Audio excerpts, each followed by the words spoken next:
Ang halimuyak ng hinog na mangga ang laging unang gumigising kay Lourdes. Iyon ang amoy ng kanyang buhay. Ang amoy ng Hacienda de la Cruz, kasama ng tawa ng kanyang 7 taong gulang na anak na si Patty. Iyon na ang buong mundo niya. Dito sa ilalim ng mga mayayabong na puno, sa maliit na bahay na ipinagkaloob sa kanila ng mga patron. Simple ang lahat. Payapa. Mama, tingnan mo, para siyang bituin. Sigaw ni Patty, hawak-hawak ang isang nahulog na bulaklak ng mangga. Ngumiti si Lourdes habang naghahalo ng kape. Oo nga anak, ang ganda-ganda, parang ikaw. Iyon ang kanilang umaga, puno ng maliliit na bituin at matatamis na pangako. Isang boses ang bumasag sa lahat. Malamig, matigas. Hindi ang Doña Isabela na kilala nila. Nasaan ang singsing ko, Lourdes? Nabitawan ni Lourdes ang tasa. Mabuti na lang at sa mesang kahoy ito bumagsak. Kasabay ng pagbukas ng pinto ay ang pagpasok ng isang malamig na hihip ng hangin. Hindi hangin galing sa bukid, kundi isang lamig na kumapit sa balat, nanunuot hanggang buto. Nakatayo roon si Doña Isabela. Ang muka'y hindi na mababakasan ng ngiti na laging abot sa kanyang mga mata. Ngayon, ang mga matang iyon ay matatalim na parang bubog. Nanuyo ang lalamunan ni Lourdes. Doña, anong singsing po? Huwag ka nang magkunwari, mariing sabi ng matanda. Ang bawat salita ay parang yelo. Ang singsing na pamana pa ng aking ina. Ang singsing na may pulang bato. Alam kong isa sa mga kapatid mo ang kumuha. Nasaan sina Eagle at Bonnie? Kasabay noon ay ang pagdating ng 2 kapatid ni Lourdes mula sa likod bahay. Kapwa may bahid pa ng putik sa mga braso. Si Eagle, ang panganay, ang unang nagsalita. Doña Isabela, wala po kaming kinukuha. Panginoon ko, alam niyo po yan. Nakita kayo ng isa sa mga trabahador malapit sa aking silid kagabi. At ngayon, nawawala na. Ang sagot ni Doña Isabela. Ang tingin ay hindi inaalis sa 2. Isang tingin na nang aakusa. Di sa kapamigi ng tamakama at nang huhusga. Nagkakamali po kayo. Pautal-utal na sabi ni Bonnie. Ang bunso, habang napapaurong. Ngunit hindi na nakinig si Doña Isabela. Tumingin siya kay Lourdes. Isang tingin na nag-iwan ng babala. Ilabas ninyo ang singsing bago lumubog ang araw. Kung hindi, makakaalis na kayong lahat sa hasyenda ko. At tulad ng biglaan niyang pagdating, bigla rin siyang umalis. Dala-dala ang lamig na tila na iwan sa loob ng kanilang bahay. Naramdaman ni Lourdes ang isang maliit na kamay na humihila sa dulo ng kanyang duster. Mama, bakit po galit si Lola Isabela? Bulong ni Patty ang mga mata. Bilog at nagtatanong, hindi makasagot si Lourdes. Paano niya ipapaliwanag ang isang bagay na kahit siya ay hindi maintindihan? Kinagabihan, walang nagsasalita habang sila'y kumakain ng hapunan. Ang katahimikan ay binabasag lamang ng tunog ng mga kuliglig sa labas. Kita ni Lourdes ang takot sa mga mata ng kanyang mga kapatid. Isang takot na hindi niya pa nakikita dati. Matapos kumain, pumasok sila sa kanilang silid at nag-usap ng pabulong. Walang narinig si Lourdes kundi mga salitang di niya maunawaan at ang paulit-ulit na paghikbi. Kinabukasan, ang katahimikan ay naging mas malalim, mas nakakabingi. Wala na sina Eagle at Bonnie. Iniwan nila ang lahat ng kanilang gamit. Ang mga damit, ang luma nilang sapatos, ang radyong sira, Naglaho sila na parang bula, walang paalam. Naghahanap si Lourdes sa buong paligid, nagtanong sa ibang mga manggagawa. Walang nakakita, walang nakarinig. Sa pagpasok niya sa bakanting silid ng mga kapatid, isang kakaibang amoy ang sumalubong sa kanya. Amoy ng mamasa-masang lupa at tuyong dahon. Imposible. Malinis ang sahig na kawayan at walang bintana ang silid. Habang nagliligpit ng kanilang mga gamit na may kasamang pag-aalala at pagkalito, napahinto siya sa tapat ng isang maliit na imahe ng Santo Niño sa sulok. May kung anong nagudyok sa kanya na buhatin ito. Mas mabigat kaysa dati. Sa ilalim ng paanan ng imahe, may isang maliit na butas. At sa loob, may nakasiksik na isang piraso ng tela. Nanginginig ang mga kamay ni Lourdes habang inaabot iyon. Binuksan niya ang pagkakatupi ng maruming panyo at bumagsak sa kanyang palad ang isang bagay. Isang bagay na matigas at malamig. Isang gintong singsing na may malaking pulang bato sa gitna. Kumikinang ito sa ilalim ng sinag ng araw na tumatagos sa siwang ng dingding. Ngunit ang kinang nito ay hindi nakakasilaw. Tila may sarili itong liwanag. Isang liwanag na madilim. Hawak niya ang katibayan ng kasalanan ng kanyang mga kapatid. Ang dahilan ng kanilang paglalaho. Ang dahilan ng galit ni Doña Isabela. Nanginginig. Dahan-dahan niyang inilapit iyon sa kanyang daliri. Isang bahagi niya ang gustong itapon ito palayo. Ngunit isang bahagi na hindi niya maintindihan, ang gustong malaman ang katotohanan. Ang malamig na kinang ng pulang bato ay parang may sariling tibok, nag-aanyaya, nangaakit. Isusuot ba niya? Parang may sariling bigat ang singsing sa palad ni Lourdes. Bigat ng kasalanan. Bigat ng mga tanong na walang sagot. Sa buong maghapon, hindi niya ito maalis sa kanyang isipan.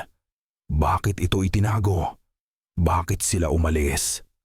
Ang bawat pagtahol ng aso sa malayo, ang bawat kaluskos ng dahon sa labas, ay nagpapatindig ng kanyang balahibo.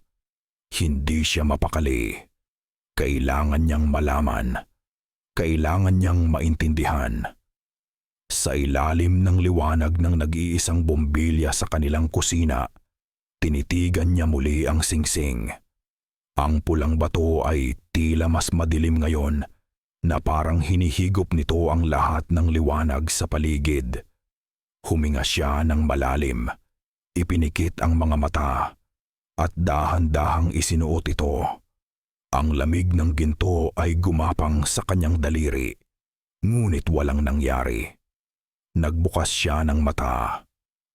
Ang lahat ay pareho pa rin. Ang amoy ng sinaing, ang tunog ng sarili niyang hininga. Naramdaman niya ang bahagyang pagkabigo.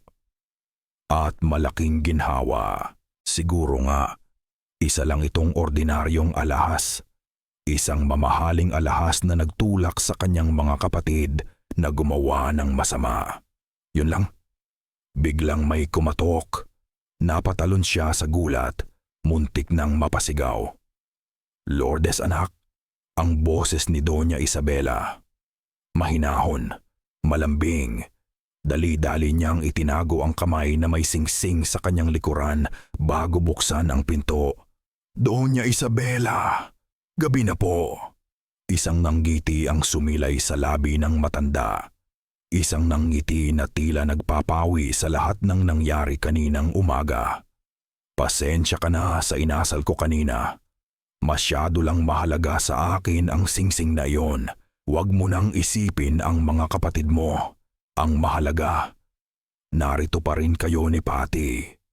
Kayo ang pamilya ko ngayon. Parang may kung anong gumapang sa likod ni Lourdes, ngunit tumango na lang siya. Salamat po, Donya. Sige na, magpahinga ka na. sabi ng matanda, at marahang hinaplos ang kanyang braso bago tumalikod at maglakad pabalik sa malaking bahay. Isinara ni Lourdes ang pinto, ngunit naramdaman niya ang pangangailangang sumunod. Hindi niya alam kung bakit. Sumilip siya sa labas. Nakita niyang naglalakad si Doña Isabela sa pasilyo ng malaking bahay, patungo sa isang lumang salamin na may bilugang kahoy na disenyo na nakasabit sa dingding. At doon, sa isang saglit, tumigil ang mundo ni Lourdes dahil sa refleksyon. Hindi si Doña Isabela ang nakita niya. Nakita niya ang sarili niyang refleksyon, malinaw na malinaw. Ngunit sa tabi niya, sa lugar kung saan dapat nakatayo ang matanda, ay may ibang anyo. Isang anino ng babae na nakayuko, ang buhok ay nakatakip sa muka.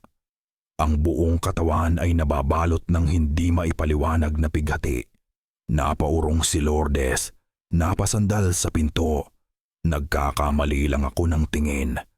Pinunasan niya ang kanyang mga mata. Ngunit hindi. Ganoon pa rin. Ang anino ay naroon pa rin sa salamin. Isang multo sa tabi ng imahe ng isang taong wala naman doon. At may narinig siya, isang bulong, mahina, malungkot. Tila galing sa hangin mismo. Clarissa. Hindi niya naintindihan. Hindi galing sa kung saan. Galing sa lahat ng dako. Kasabay ng bulong ay isang tunog, isang nota lang. Paulit-ulit, tunog ng isang sirang music box na pilit tumutugtog mula sa kung saang silid sa loob ng mansyon. Clarissa. Napahawak siya sa kanyang bibig para pigilan ang isang sigaw.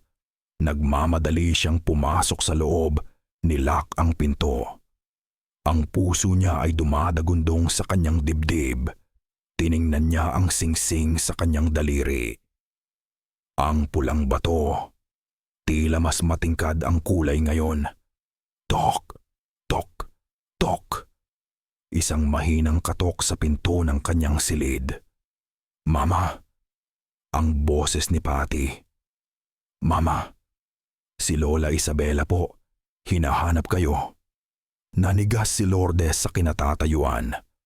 Ang lamig na naramdaman niya kanina ay bumalik, mas matindi, mas nanunuot. Paano? Kaalis lang ng donya. Nakita niya itong pumasok sa malaking bahay. Imposible. Ang bulong. Clarissa. Tila mas malakas ngayon. Parang binubulong sa mismong tainga niya. Mama, buksan niyo po ang pinto. Muling sabi ni Patty. Nanginginig ang buong katawan ni Lourdes habang dahan-dahan niyang pinihit ang seradura. Pilit niyang pinakalma ang sarili. Guni-guni ko lang. Pagod lang ako. Pagbukas niya ng pinto, nakatayo roon si Patty. Hawak ang kamay ni Doña Isabela. Nakangiti ang matanda, ang parehong ngiti na ibinigay nito sa kanya kanina. Ngunit ngayon, sa mata ni Lourdes, ang ngiting iyon ay hindi na nagbibigay ng kapanatagan. Ito'y isang maskara. Pasensya na ulit sa abala, malambing na sabi ni Doña Isabela. May ibibigay lang ako mo kay Patty. Isang maliit na regalo. Inilahad ng matanda ang kanyang palad. Isang maliit na kahon ng musika, music box. Gawa sa maitim na kahoy at may mga ukit ng bulaklak. Nakita ko ito sa mga lumang gamit ko. Naisip ko, baka magustuhan niya. Ang dugo ni Lourdes ay tila nagyelo sa kanyang mga ugat. Iyon ang tunog, ang nag-iisang nota na paulit-ulit niyang naririnig kanina. Galing sa kahon na iyon. Salamat po, Lola. Masayang sabi ni Patty at kinuha ang music box. Hinawakan niya ang pihitan sa gilid. Huwag, anak. Halos pasigaw na, sabi ni Lourdes. Napatingin sa kanya sina Patty at Doña Isabela. Bakit po, Mama? Naghahanap ng dahilan si Lourdes. Gagabi na. Baka magising ang mga kapitbahay. Bukas mo na lang patugtugin. Tumingin si Doña Isabela sa kanya. Ang mga mata nito ay tila tumatagos sa kanyang kaluluwa na para bang alam nito ang lahat. Alam nito ang nakita niya sa salamin. Alam nito ang narinig niya. Tama ang nanay mo, ya, sabi ng Donya. Ang boses ay puno pa rin ng lambing na ngayon ay parang lason na sa pandinig ni Lourdes. Bukas na, matulog ka ng mahimbing. Hinalikan ng matanda ang noo ni Patty. At sa isang saglit, napansin ni Lourdes ang isang bagay. Ang balat ni Doña Isabela, maputla. Hindi maputla ng isang matanda. Maputla na parang papel. Parang balat na hindi nasisikatan ng araw. Umalis na ang Donya. Isinara ni Lourdes ang pinto. Nanginginig pa rin. Kinuha niya ang music box mula sa kamay ni Patty.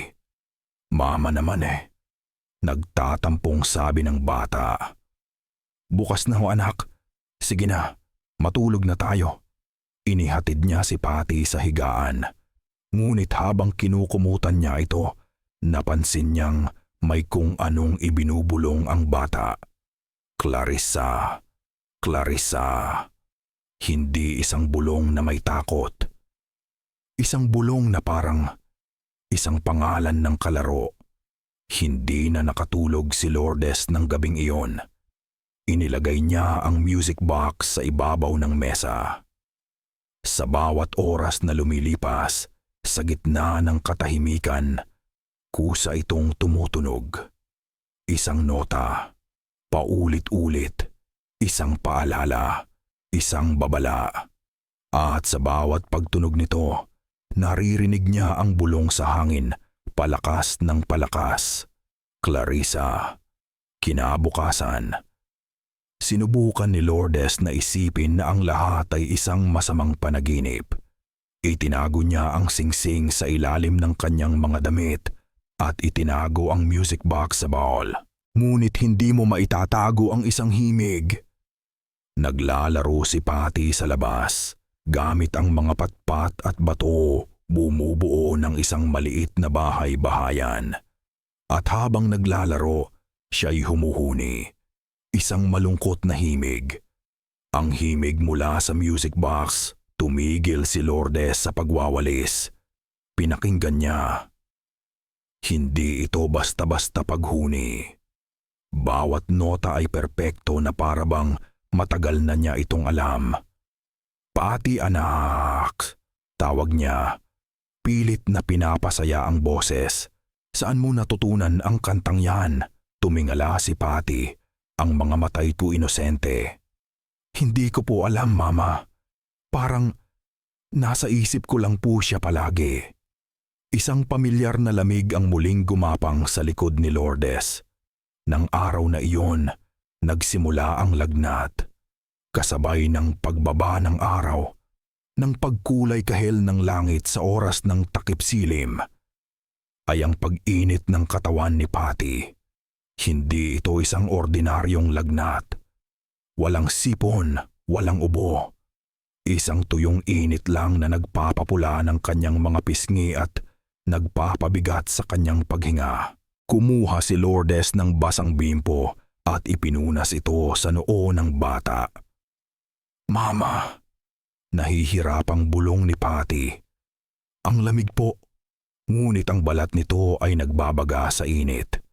Kinagabihan, habang binabantayan niya ang natutulog na anak, sinimulan niyang kantahin ang kanilang oyayi.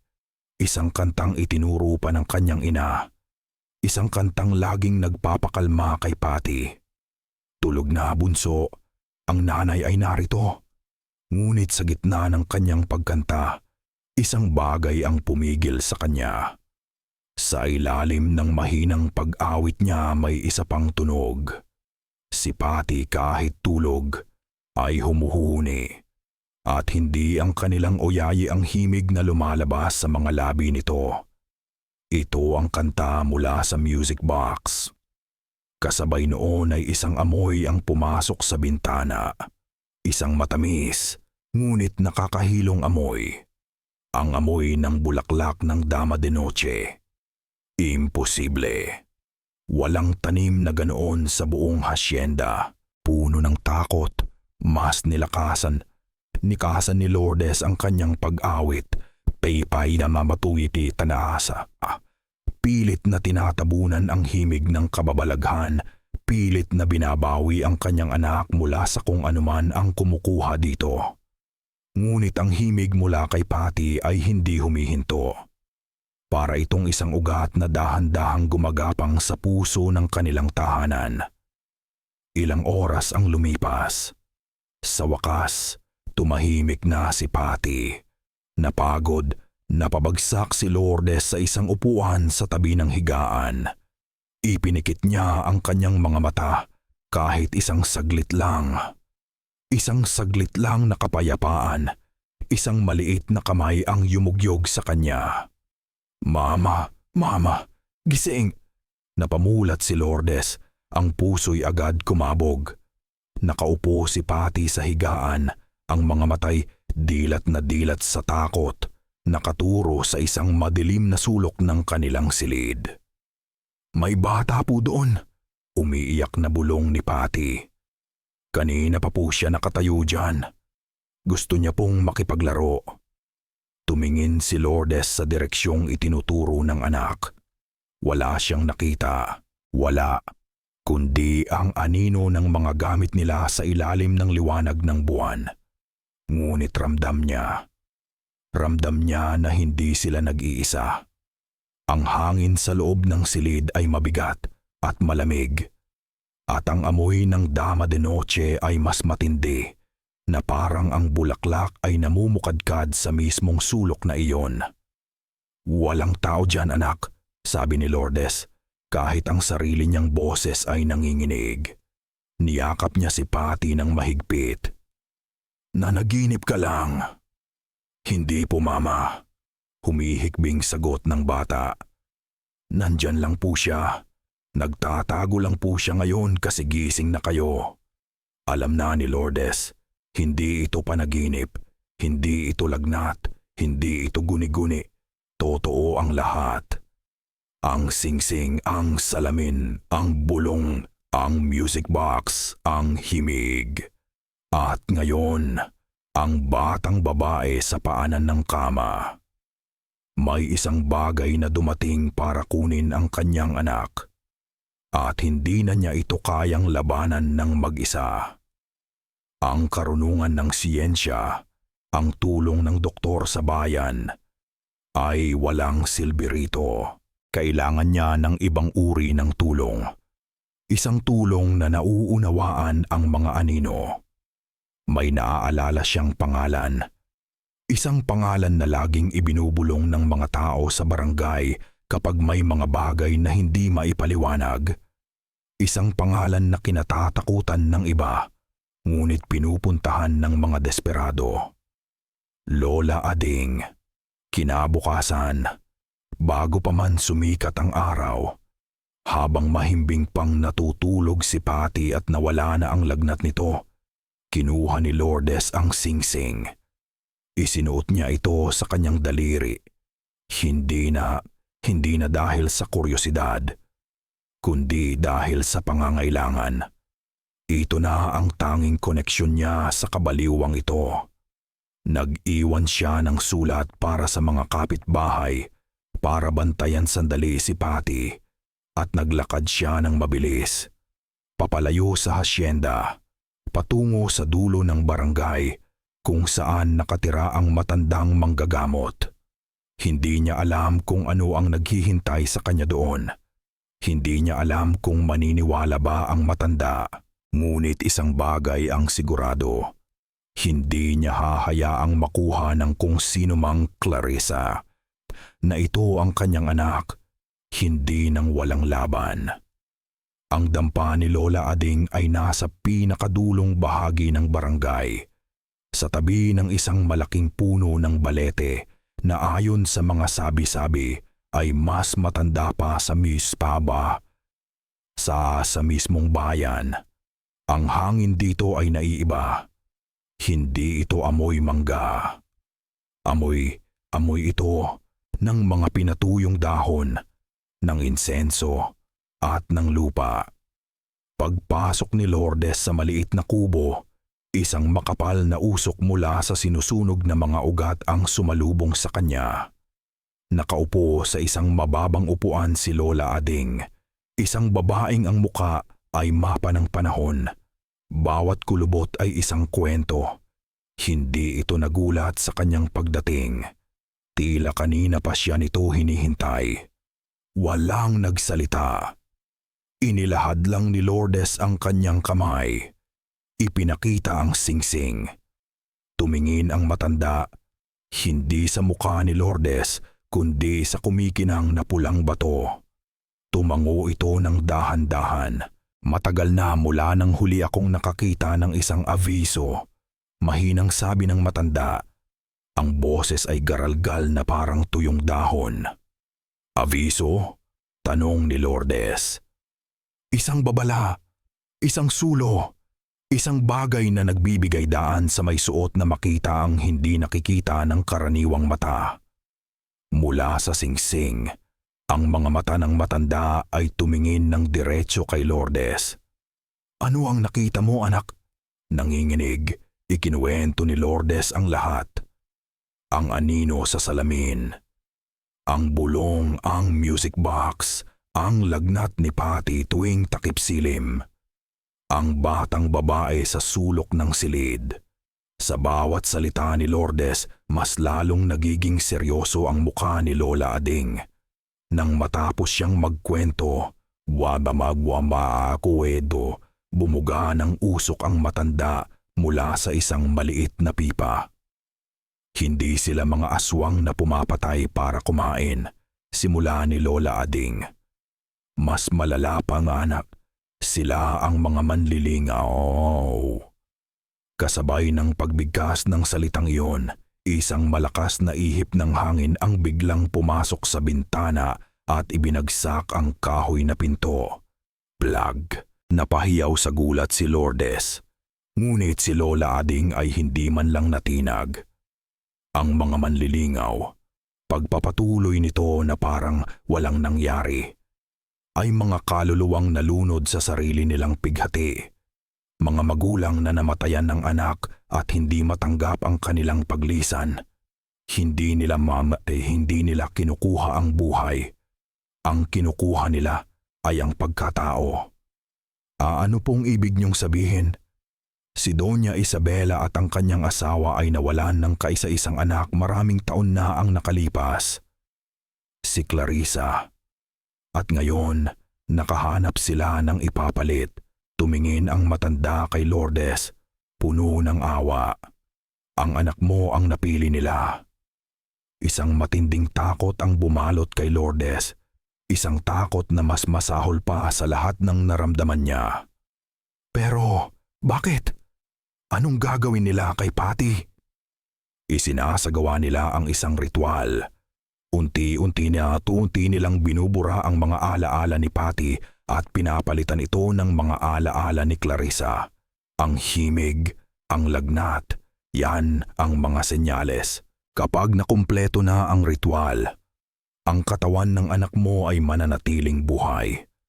Ngunit ang kaluluwa sa loob ay hindi na siya. Naaalala ni Lourdes ang kanyang mga kapatid. Sina Eagle at Bonnie. Mga piyon! Mabilis na sagot ni Lola Ading. May malaking utang na loob ang pamilya niyo sa kanila, hindi ba? Ginamit iyon ni Isabela. Pinilit silang tumulong sa mga unang bahagi ng ritual. Ngunit sila'y lumaban. Ang sakit na dumapo sa kanila ay parusa. Ang kanilang paglisan ay paraan para iligtas ang kanilang mga sarili. Parang gumuho ang mundo ni Lourdes. Lahat ay kasinungalingan. Ang kabaitan, ang pagtulong, lahat ay may kapalit.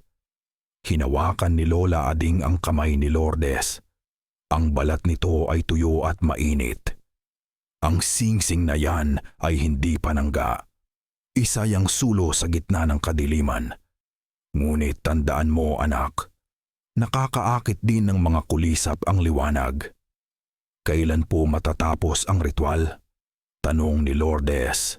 Ang boses ay basag na. Ang kamatayan ay may sariling kalendaryo. Ang isang kaluluwa ay naglalakbay sa loob ng 40 araw. Paliwanag ng matanda. Nasa ikailang araw na tayo mula sa anibersaryo ng pagkamatay ni Clarissa. Nag-isip si Lourdes. Ang piyesta sa bayan, ang misa na ipinagawa ng mga don. Mahigit 1 buwan na po. Halos 40 araw na. Isang bagong uri ng sindak ang kumalat sa dibdib ni Lourdes. Isang orasan ang biglang umandar sa kanyang isip. Mabilis, walang hinto. Tumayo si Lola Ading at lumapit sa pinto. Umuwi ka na, Lourdes. Bantayan mong mabuti ang iyong anak. At may isang bagay kang dapat tandaan. Isang bagay na napakahalaga. Humarap ito sa kanya. Ang mga mata ay nagbabaga. Huwag na huwag mong hahayaang tawagin ni Patty si Doña Isabela na ina. Ang babala ay tumatak sa isip ni Lourdes habang naglalakad siya pabalik. Ang puso niya ay mas mabigat pa kaysa dati. Malapit na. Malapit nang maubos ang oras. Sa di kalayuan, habang papalapit na siya sa kanilang bahay, narinig niya ang isang pamilyar na tunog. Ang tawa ng kanyang anak. Isang tunog na dati nagbibigay sa kanya ng ligaya. Ngunit ngayoy nagdulot ng kaba. Sumilip siya sa likod ng isang puno ng mangga. Nakita niya si Patty. Naglalaro kasama si Doña Isabela. Tinuturuan siyang gumawa ng kwintas gamit ang mga bulaklak ng gumamela. At narinig niya ang mga salitang dumurog sa kanyang puso. Opo, inay. Ay, Lola Isabela po pala. Napahawak si Lourdes sa puno para suportahan ang sarili. Ang mga salita ni Lola Ading ay umalingaw-ngaw sa kanyang isipan. Paulit-ulit na parang isang sirang plakam, ika-40 na araw. Ika-40 na araw. Ang mga sumunod na araw ay isang uri ng pagtitiis para kay Lourdes. Bawat ngiti ni Patty, bawat tawa ay may kasamang anino ng pagdududa. Bawat kilos ng anak ay kanyang binabantayan, naghahanap ng mga senyales, nagdarasal na sana ay wala siyang makita. Ngunit ang lason ay kumakalat na. At ito'y banayad. Tila isang hamog sa umaga na hindi mo namamalayan hanggang sa basang-basa ka na. Nagsimula ito sa maliliit na bagay. Ang kanilang mga laro. Anak, nasaan na ang hinlalaki ni Mama? Nakangiting sabi ni Lourdes, habang itinatago ang kanyang hinlalaki sa pagitan ng mga daliri. Isang laro na laging nagpapatawa kay Patty mula pa noong sanggol ito.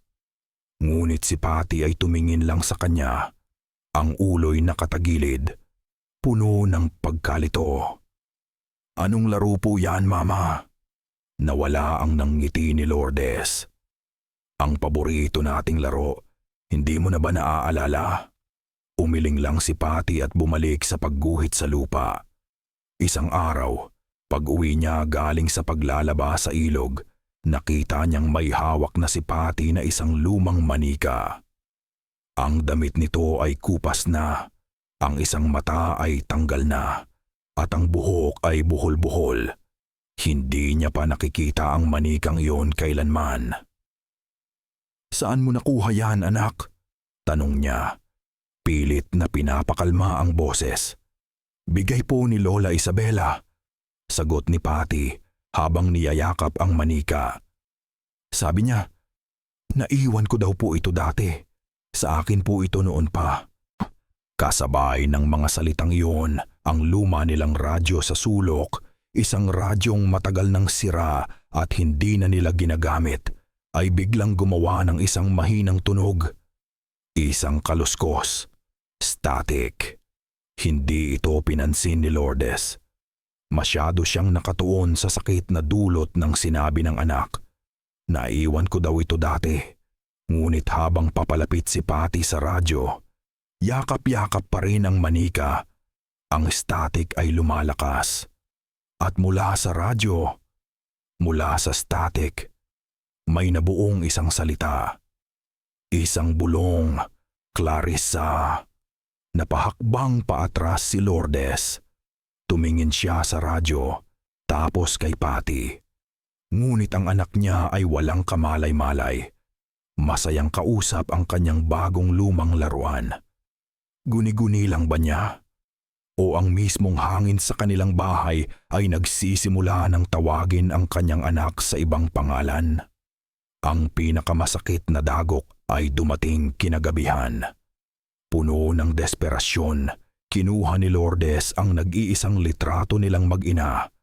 Kuha noong kaarawan ni Patty. Masaya sila sa litrato.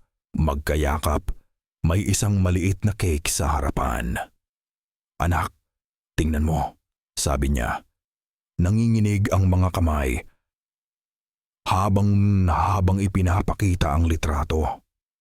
Naaalala mo ba ito? Kinuha ni Patty ang litrato. Tinitigan niya ito ng matagal. Ang kanyang maliliit na daliri ay dumapo sa imahe ng cake, sa imahe ng kanyang sarili, at pagkatapos, sa imahe ng nakangiting si Lourdes. Tumingala siya sa kanyang ina, ang mga matay puno ng inosenteng pagkalito, at nagtanong, "Sino po siya, Mama?"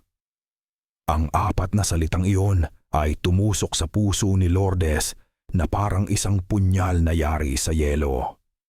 Ang hangin ay tila ninakaw mula sa kanyang mga baga. Ang litrato sa kanyang kamay ay biglang bumigat na parang isang lapida. "Anak." Halos hindi lumabas ang boses niya, basag at puno ng pakiusap. "Ako yan, si Mama." Tinitigan siya ni Patty pagkatapos ay ang litrato. At muling ibinalik ang tingin sa kanya.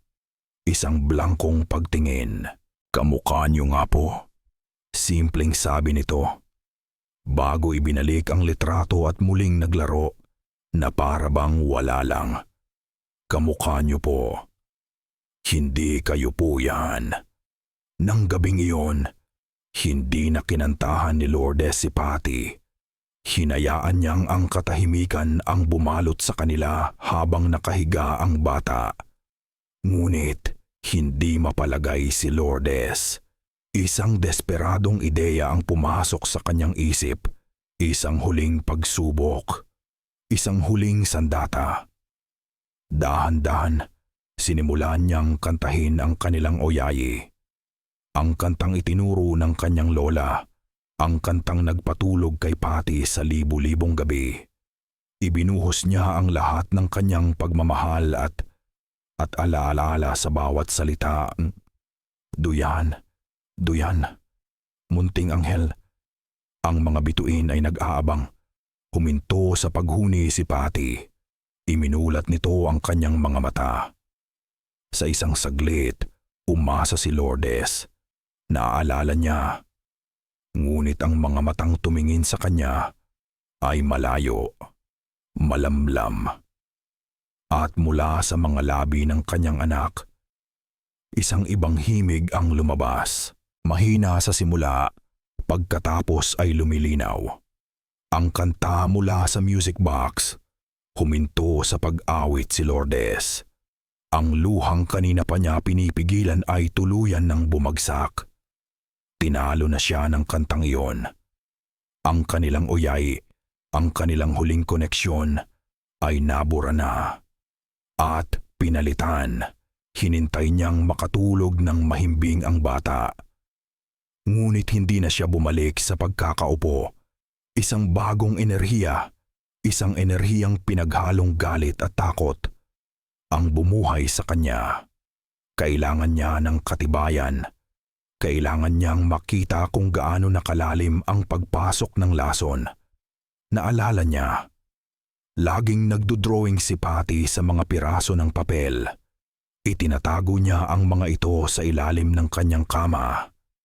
Dahan-dahan, lumuhod si Lourdes at sinilip ang ilalim ng papag. Naroon nga. Isang maliit na tumpok ng mga papel. Kinuha niya ang mga ito at isa-isang tiningnan sa ilalim ng liwanag ng buwan. Ang mga unang drawing ay pamilyar. Isang bahay kubo na may araw na nakangiti. Isang bulaklak. Isang aso na may 4 na paang hindi pantay. Ngunit habang papalalim siya sa tumpok, nag-iiba ang mga larawan. May isang drawing ng isang batang babae na nakatayo sa tabi ng isang matangkad na anino. May isa pang drawing ng isang music box na may mga notang lumilipad palabas dito. At pagkatapos, nakita niya ang huli. Ang pinakahuling drawing. 2 figura ang nakaguhit, magkahawak kamay. Ang isa ay maliit, may kulot na buhok, malinaw na si Patty. Ang isa naman ay matangkad, isang babaeng walang muka. Nababalot ng kulay itim, isang aninong pamilyar. Ang aninong nakita niya sa salamin. At sa ilalim ng drawing, nakasulat sa pasaling-saling sulat kamay ng isang bata. Ang mga salitang nagpatigil sa tibok ng puso ni Lourdes. Ako at si Mama Clarissa. Ang piraso ng papel ay nanginginig sa kamay ni Lourdes. Ako at si Mama Clarissa. Ang mga salitang iyon ay hindi lang isinulat. Sila ay isang hatol. Isang patunay na ang kaluluwa ng kanyang anak ay unti-unti nang nilalamon. Nawala ang pighati. Nawala ang pag-iyak. Ang pumalit ay isang bagay na mas malamig at mas matigas. Determination ang hindi na siya biktima na naghihintay lang sa susunod na dagok. Ngayon, isa na siyang ina na handang pumasok sa lungga ng halimaw. Suot ang singsing. Lumabas si Lourdes ng kanilang bahay. Palihim na gumapang sa kadiliman ng gabi patungo sa malaking bahay. Hindi na niya kailangan ng liwanag. Ang abiso sa kanyang daliri ang nagsilbing gabay. May naramdaman siyang kakaibang sensasyon mula rito. Isang lamig na tila humihila sa kanya sa isang partikular na direksyon. Hindi isang pisikal na hila, kundi isang hila sa kanyang kaluluwa. Isang pang-akit patungo sa pinagmumulan ng lahat ng lagim. Dinala siya nito sa isang pasilyo na bihira niyang daanan, sa pinakadulong bahagi ng mansyon. At doon, sa dulo ay may isang pinto na gawa sa maitim na kahoy. Mas luma kaysa sa ibang mga pinto. Mas malamig ang hangin dito. At ang singsing sa kanyang daliri, halos nagyayelo na sa lamig. Ito na iyon. Ang sentro. Nakakandado ang pinto, gaya ng inaasahan niya. Ngunit sa tabi nito, sa isang maliit at halos nakatagong mesita, may isang susian na puno ng mga kalawanging susi. Isa-isa niyang sinubukan. Sa ikatlong pagsubok, isang mahinang click ang kanyang narinig. Bumukas ang pinto. Isang bugso ng nagyayelong hangin ang humampas sa kanyang mukha. Kasama ang nanunuot na amoy ng Dama de Noche. Napakabango na nakakasuka. Sa loob, ang lahat ay tila hindi ginalaw ng panahon. Ang mga muebles ay nababalot ng puting tela na ngayon ay kulay abo na dahil sa alikabok. Isang kama na may 4 na haligi ang nasa gitna. Ang kurtina nito ay gula-gulanit na. Ito ang silid ni Clarissa. Tumingin si Lourdes sa paligid. Ang singsing sa kanyang daliri ay kumikinang ng bahagya, na parang isang pusong nagliliwanag sa dilim. At pagkatapos, narinig niya ito. Isang hagik-kik, mahina, malayo, parang nanggagaling sa ilalim ng tubig. Hi. Kasabay nito, sa ibabaw ng isang maliit na tukador sa sulok, may isang bagay na nagsimulang gumalaw. Dahan-dahan, ang music box. Ang takip nito ay dahan-dahang bumukas at ang pamilyar at nakakapangilabot na himig ay muling nagsimulang tumugtog. Nilabanan ni Lourdes ang takot. Lumapit siya sa tukador. Sa tabi ng music box ay may isang bagay na mas kumuha ng kanyang atensyon. Isang maliit na aklat na nababalutan ng balat. Ang mga pahina ay naninilaw na. Isang talaarawan. Binuksan niya ito. Ang sulat kamay sa loob ay elegante. Ngunit habang binabasa niya ang mga pahina, ang mga letra ay nagiging mas magulo, mas desperado. Ito ang talaarawan ni Doña Isabela.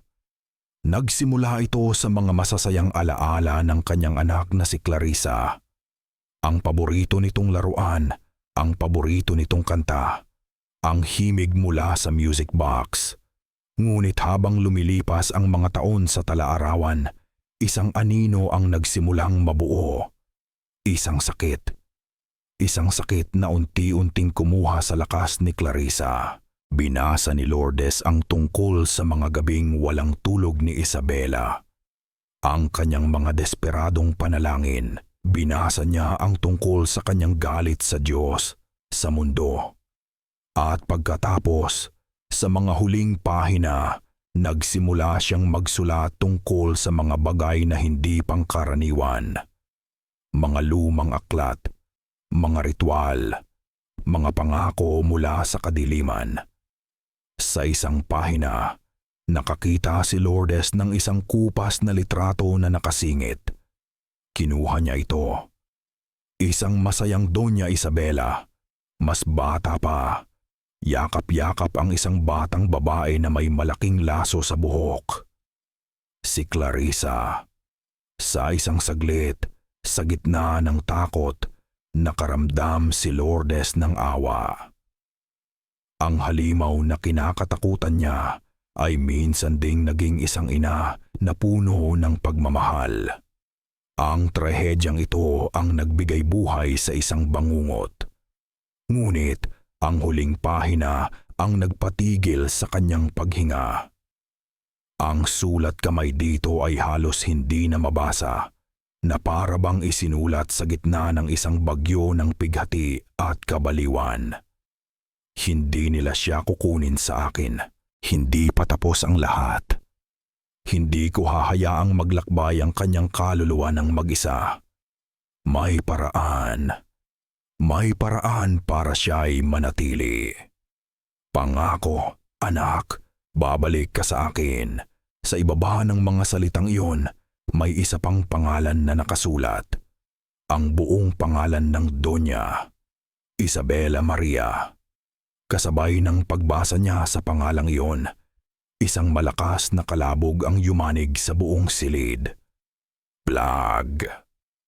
Napalingon si Lourdes. Ang pinto sa likuran niya ay bumagsak at nagsara. Sinubukan niyang pihitin ang seradura. Nakalak, nakulong siya.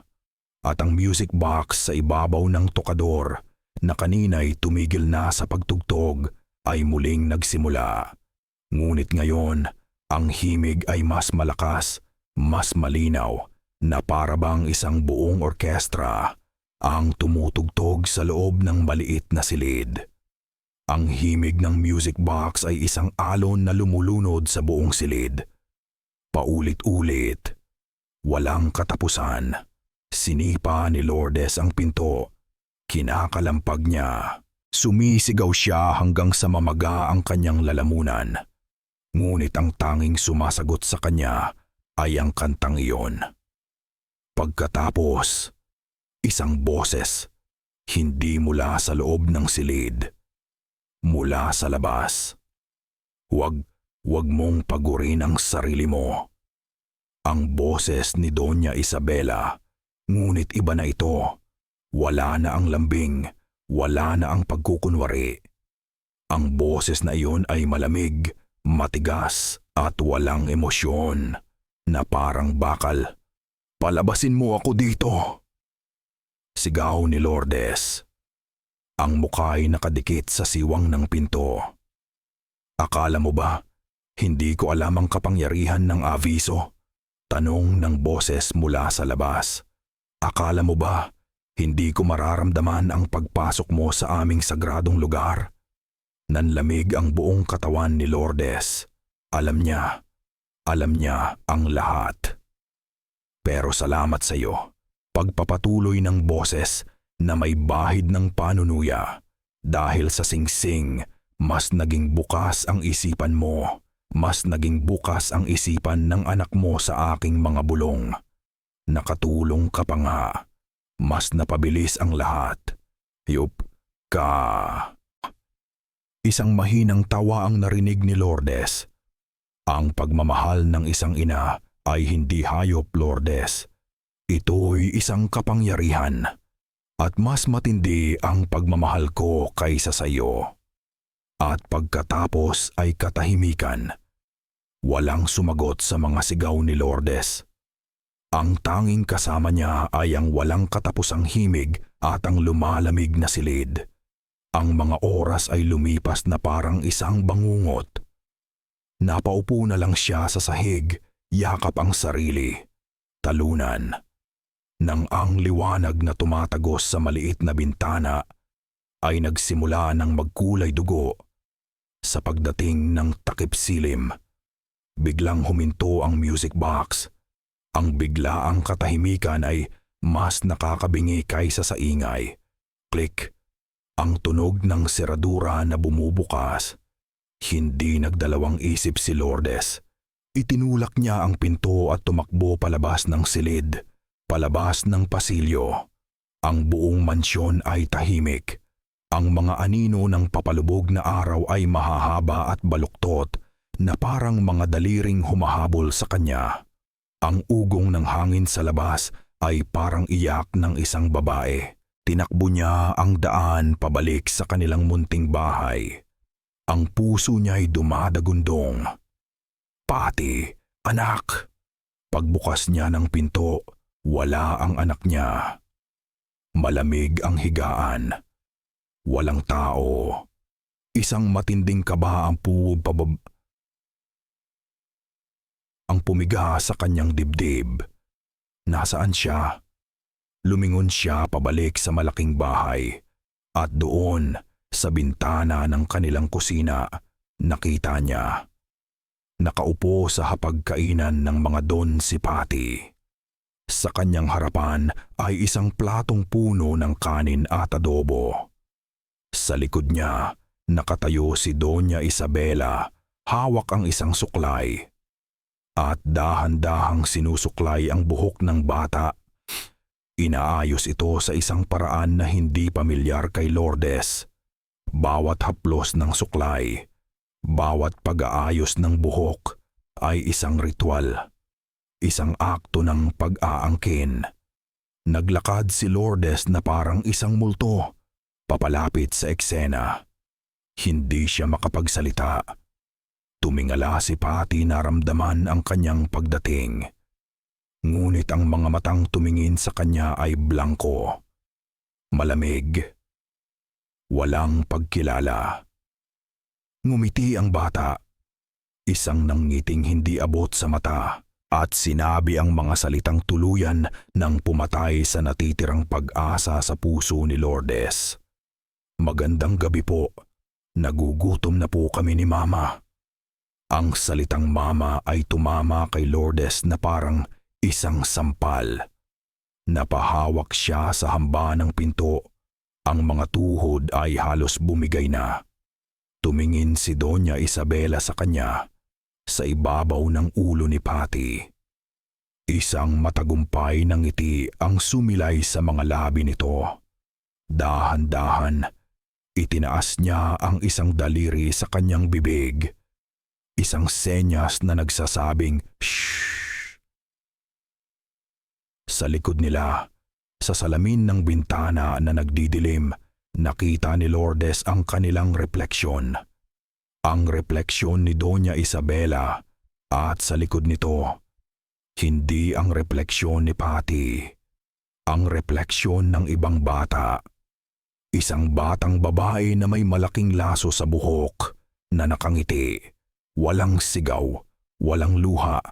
Isang uri ng pamamanhid ang bumalot kay Lourdes. Tumalikod siya mula sa eksenang iyon at tumakbo. Hindi niya alam kung saan siya pupunta. Ang tanging alam niya ay kailangan niyang lumayo. Tumakbo siya ng walang sapin sa paa. Hindi iniinda ang matutulis na bato at mga sangang humahampas sa kanyang mukha. Ang tanging naririnig niya ay ang paulit-ulit na salita sa kanyang isipan. Nagugutom na po kami ni Mama. Ang takbo niya ay hindi takbo ng pagtakas. Ito'y takbo ng isang taong wala nang babalikan. At ang kanyang mga paa na tila may sariling isip ay dinala siya pabalik sa iisang lugar kung saan may kahit katiting na liwanag sa gitna ng kadilimang ito. Ang dampa ni Lola Ading. Pabagsak siyang pumasok sa pinto, humihingal. Ang dibdib ay parang sasabog. Nakaupo ang matanda sa dati nitong pwesto na parabang hindi man lang ito umalis. Mula sa isang bao, kumukuha ito ng mga butil ng mais at isa-isang inilalaglag sa isa pang baong walang laman. Laglag. Laglag. Laglag. Ang bawat tunog ay parang tibok ng pusong kinakabahan. Parang patak ng orasan na malapit ng huminto. Nakita ko na po. Basag ang boses ni Lourdes. Ang refleksyon, ang boses niya. Tinawag niya itong Mama. Tumango si Lola Ading. Halos tapos na, mahinang sabi nito. Ang sinulid na nag-uugnay sa kaluluwa ng iyong anak sa kanyang katawan ay halos mapatid na. Wala na po bang pag-asa? Tanong ni Lourdes. At sa wakas, ang mga luhang kanina pa niya pinipigilan ay bumuhos. Huli na po ba ang lahat? Hindi sumagot ang matanda. Ipinagpatuloy lang nito ang paglalaglag ng mais. Laglag, laglag. Ang laban sa isang manlilingaw ay hindi laban ng lakas. Sabi ng matanda pagkaraan ng mahabang katahimikan. Ito ay laban ng alaala. Ang kapangyarihan niya ay nasa pagpapalimot, kaya ang sandata mo ay ang pag-aalala. Paano? Kailangan mong isagawa ang pagtatawag sa tunay na pangalan. Paliwanag ni Lola Ading. Isang ritual na pumipilit sa isang kaluluwang naliligaw na alalahanin kung sino talaga siya. Biglang nagkaroon ng kislap ng pag-asa sa mga mata ni Lourdes. Ituro niyo po sa akin. Hindi ito simple. Kailangan mo ng mga angkla. Sabi ng matanda. Mga bagay na may malalim na koneksyon sa tunay na pagkatao ni Patty. Isang bagay na hindi pa nahahawakan ng impluensya ni Isabela. Isang bagay na sumisigaw ng pangalan ng anak mo. At sa pinakasukdulan ng ritual, sa oras na pinakamahina na ang tabing sa pagitan ng ating mundo at ng sa kanila, kailangan mong isigaw ang kanyang buong pangalan. Isang sigaw na magmumula hindi sa iyong lalamunan, kundi sa iyong kaluluwa. Isang sigaw na galing sa kaluluwa. Tumingin si Lourdes sa kanyang mga palad. Walang laman. Ngunit sa kanyang isipan, may nabubuong determinasyon. Ang kawalan ng pag-asa ay napalitan ng isang apoy. Malamig, ngunit nagliliyab. Gagawin ko, sabi niya. Ang boses ay hindi na nanginginig. Tumigil si Lola Ading sa paglalaglag ng mais. Kumuha ito ng isang maliit na pisi at isinabit dito ang isang butil ng asin na nakabalot sa itim na tela. Inabot niya ito kay Lourdes. Isuot mo ito para sa proteksyon. Ililigtas po ba ako nito? Umiling ang matanda. Hindi ka nito ililigtas. Pero bibigyan ka nito ng linaw ng isip kapag sinusubukan ka na niyang linlangin ng mga imahe at kasinungalingan. Isinuot ni Lourdes ang kwintas. Ang butil ng asin ay malamig sa kanyang balat. Nang akmang aalis na si Lourdes, muling nagsalita ang matanda. May isa ka pang pangalan na dapat malaman. Napahinto si Lourdes. Ang pagtawag kay Patty ay para lang bawiin siya, para tuluyang masira ang sumpa at maputol ang kapangyarihan ng manlilingaw. Sa lupang iyon, kailangan mong tawagin din siya. Si Doña Isabela? Hindi. Mariing sabi ni Lola Eding, ang isang manlilingaw ay nawawalan ng kapangyarihan kapag tinawag mo siya sa pangalang matagal na niyang kinalimutan. Ang pangalang tao niya. Isang pangalan ang biglang pumasok sa isip ni Lourdes. Isang pangalan na nabasa niya sa isang lumang talaarawan, sa isang silid na amoy dama de noche. Isang pangalan na isinulat sa gitna ng kabaliwan at pighati. Isabela Maria. Naglakad si Lourdes pabalik sa kanilang tahanan. Hindi na bilang isang biktimang tumatakas, kundi bilang isang mangangaso na naghahanap ng kanyang sandata. Ang kanyang isip ay tumatakbo ng mas mabilis kaysa sa kanyang mga paa. Isang angkla. Isang bagay na puro sipati. Isang bagay na hindi pa nadadapuan ng anino ni Isabela. Ano? Ang mga damit niya ay madalas bigay ng donya. Ang mga laruan niya ay ilan lang at luma na. Ang buhok niya. Bigla siyang napahinto. May naaalala siya. Isang bagay na itinago niya sa pinakailalim ng kanilang baul. Isang bagay na napakahalaga para sa kanya, kaya hindi niya ito ipinapakita kanino man. Pagpasok niya sa bahay, tahimik ang lahat. Wala si Patty. Mas mabuti, may oras siya. Lumuhod siya sa harap ng lumang baul na kahoy at binuksan ito. Ang amoy ng nakatagong damit at naphthalene ay bumalot sa kanya. Naghahanap siya sa ilalim ng mga kumot at lumang bestida. Naghahanap ka ba ng kung ano, Lourdes? Isang boses ang biglang nagsalita mula sa kanyang likuran. Napatalon sa gulat si Lourdes. Ang puso niya ihalos umakyat sa kanyang lalamunan. Paglingon niya, nakatayo sa may pintuan si Don Alejandro, ang asawa ni Isabela. Isang lalaking laging tahimik, laging nasa anino ng kanyang asawa. Hawak nito ang kanyang baston na yari sa kamagong. Baka matulungan kita, sabi nito. Ang boses ay kalmado, ngunit ang mga mata ay walang emosyon. Wow, wala po, Don Alejandro. Mabilis na sagot ni Lourdes. Pilit na tinatakpan ang laman ng baul. May hinahanap lang po akong lumang kumot. Tumango ang matanda, ngunit hindi ito umalis. Nanatili itong nakatayo roon, nakamasid. Tok. Ang tunog ng dulo ng baston nito na tumama sa sahig na kawayan. Nagpatuloy sa paghahanap si Lourdes, ngunit ngayon bawat galaw niya ay mabigat. Bawat paghinga niya ay naririnig niya.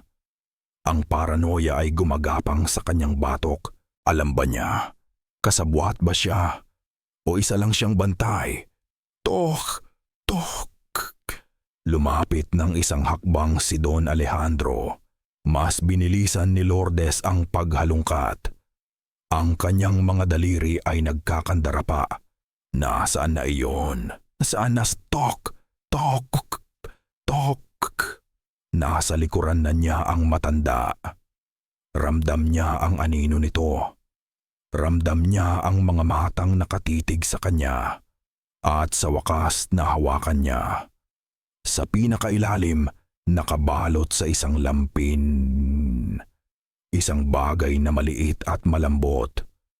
Dali-dali niya itong kinuha. Itinago sa likod niya at tumayo. Salamat po, Don Alejandro. Nahanap ko na po. Tinitigan siya ng matanda ng ilang saglit. Pagkatapos ay tumango ito at dahan-dahang tumalikod. Naglakad palayo. Ang tunog ng baston nito ay unti-unting humina. Tok! Tok! Tok! Nakahinga ng maluwag si Lourdes.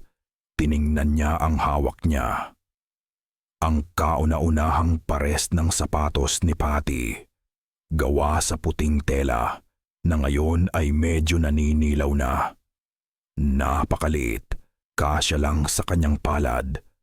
Inamoy niya ito at sa gitna ng amoy ng alikabok may isang amoy na naiwan. Ang amoy gatas ng kanyang sanggol na si Patty. Isang alaala ang bumuhos sa kanyang isipan. Ang mabilog na mga paa ng kanyang anak. Ang unang paghakbang nito.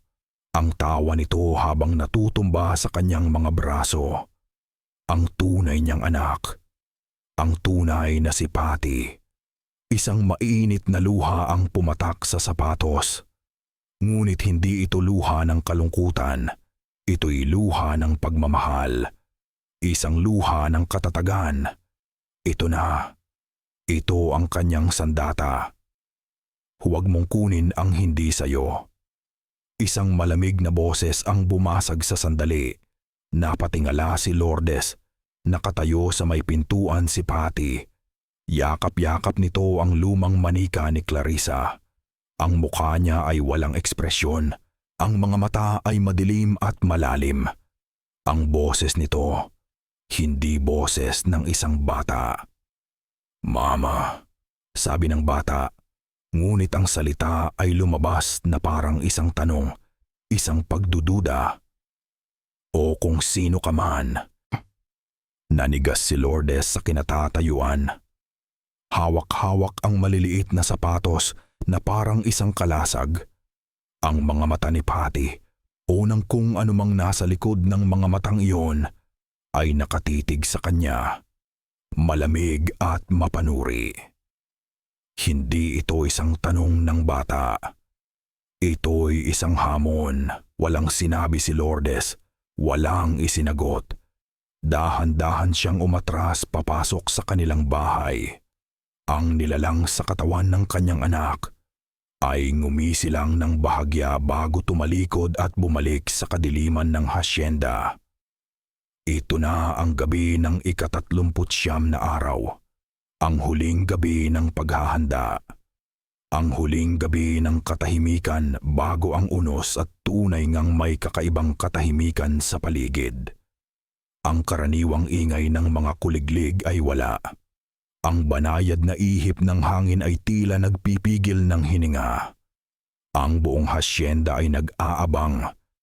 Isang katahimikang nakakabingi. Mas nakakatakot kaysa sa anumang sigaw.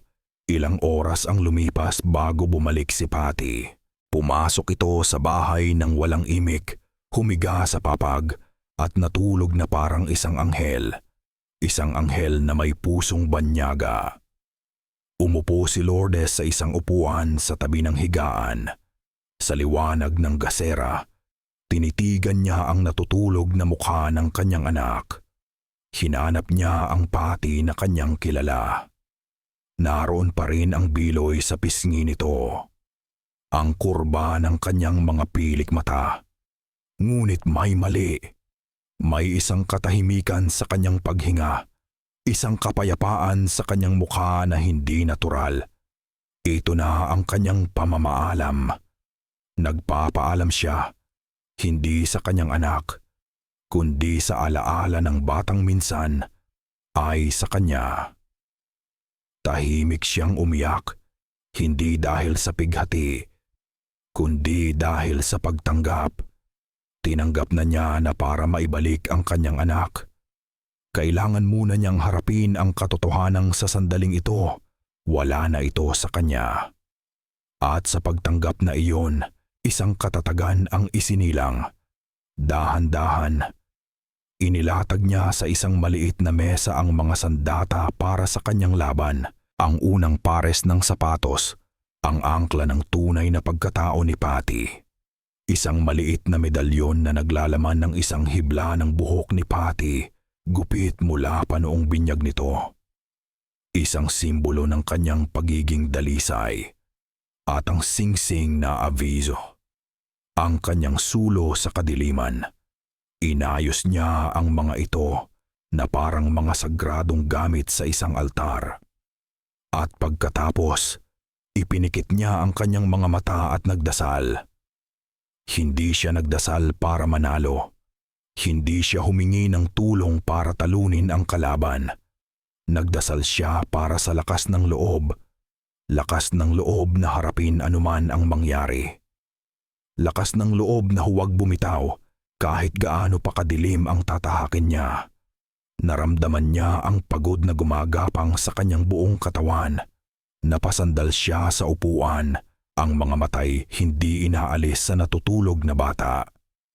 Kahit anong mangyari anak, bulong niya sa hangin, ang mga salita ay isang panata, isang pangako sa sansinukob.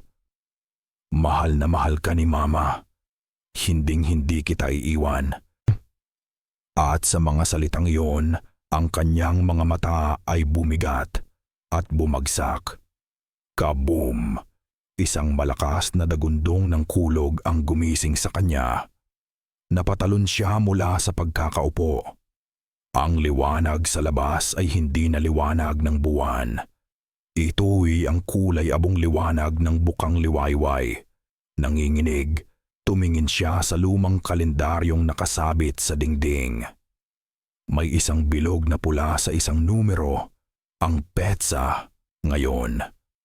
Nagsimula na ang ika-40 araw at kasabay ng pagkaalam na iyon, isang tunog ang nagsimulang marinig mula sa labas. Mahina sa simula. Ang unang patak ng ulan sa kanilang bubong. Ang mga patak ng ulan ay naging isang buhos, isang malakas na bagyo na humahampas sa hasyenda na parabang ang kalangitan mismo ay nagluluksa o nagagalit. Ngunit hindi natinag si Lourdes. Isinukbit niya sa isang maliit na bayong ang mga gamit para sa ritual. Hinalikan niya ang natutulog na si Patty sa noo. Isang halik na malamig at lumabas sa gitna ng unos. Bawat hakbang patungo sa malaking bahay ay isang laban. Ang hangin ay humihiyaw, pilit siyang itinutulak palayo. Ang ulan ay bumubuhos na parang mga karayom. Ngunit nagpatuloy siya. Ang lamig sa kanyang balat ay walang-wala kumpara sa apoy na nag-aalab sa kanyang dibdib. Bukas ang pinto ng mansyon. Nag-aanyaya. Pagpasok niya ang ugong ng bagyo sa labas ay tila humina. Napalitan ng isang nakabibinging katahimikan. Naglakad siya sa pasilyo. Ang mga paay basa at nagiiwan ng bakas sa sahig na kahoy. Bawat hakbang niya ay umalingaw-ngaw. At sa dulo ng pasilyo, naroon ito. Ang pinto ng silid ni Clarissa, nakabukas. Bumuntong hininga si Lourdes, hinawakan ang kwintas na bigay ni Lola Ading at pumasok. Sa loob, mas malamig pa kaysa dati. Ang temperatura ay bumagsak ng husto, sapat na para makita niya ang hamog mula sa sarili niyang hininga. At hindi siya nag-iisa. Saya sa isang sulok nakita niya ang dalawang figura, nakaluhod, payat, mahina, ang kanyang mga kapatid, sina Eagle at Bonnie. Tumingala sila sa kanya, ang mga matay puno ng pagmamakaawa. Tulungan mo kami, Lourdes, ang bulong nila, sabay. Ang lamig-lamig dito. Naramdaman ni Lourdes ang pagkirot sa kanyang puso. Akmang lalapit siya, wag. Naalala niya ang babala. Linaw ng isip. Hinawakan niya ng mahigpit ang kwintas. Ito'y mga ilusyon. Mga kasinungalingan para siya'y pigilan. Hindi kayo totoo, mariin niyang sabi at nagpatuloy sa paglakad. Ang mga figura ng kanyang mga kapatid ay naglaho na parang usok. Pagkatapos, isang sigaw, "Mama! Tulong!" Ang boses ni Patty, ang tunay niyang anak, nanggagaling sa likod ng isang aparador. Napahinto si Lourdes. Ang puso niya ay dinudurog. Ito na ba? Ito na ba ang totoo? Lalapitan na sana niya. Hindi. Pumikit siya ng mariin. Linaw ng isip. Inalala niya ang mukha ng kanyang tunay na anak. Ang ngiti nito. Ang tunay na tawa. Hindi ang blangkong pagtingin. Ginamit niya ang mga ala-alang iyon na parang kalasag. "Hindi mo ako malilinlang," bulong niya. Nawala ang sigaw. Binuksan niya ang kanyang mga mata. Nasa gitna na siya ng silid. Ang music box sa tokador ay tahimik. Ngunit ang buong silid ay puno ng mga tunog na hindi niya maintindihan. Mga iyak, mga sigaw, mga bulong na nagbabago-bago. Minsan boses ng mga kapatid niya, minsan boses ni Patty, minsan boses niya mismo. Lahat ay naghahalo-halo, isang orkestra ng kabaliwan. Sa gitna ng kaguluhang iyon, ipinikit ni Lourdes ang kanyang mga mata. Hindi para makita ang hindi nakikita, kundi para hanapin ang katahimikan sa loob niya. Inalala niya ang kanyang misyon. Inalala niya ang pangalan ng kanyang anak.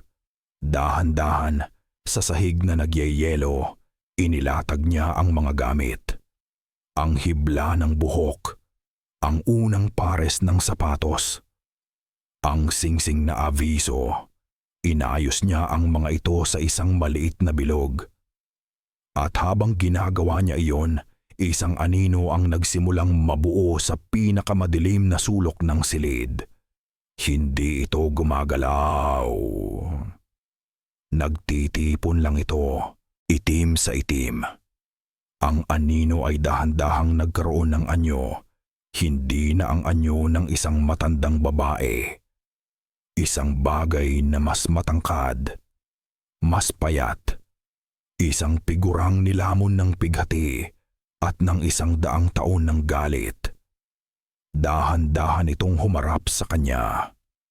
Wala itong muka, ngunit ramdam ni Lourdes ang mga matang nakatitig sa kanya, mga matang nagbabaga sa kadiliman. Ang ugong ng hangin at ulan sa labas ay lalong lumakas na parabang sinasabayan ang pag-usbong ng halimaw sa loob. Ito na ang simula ng pagtutuos.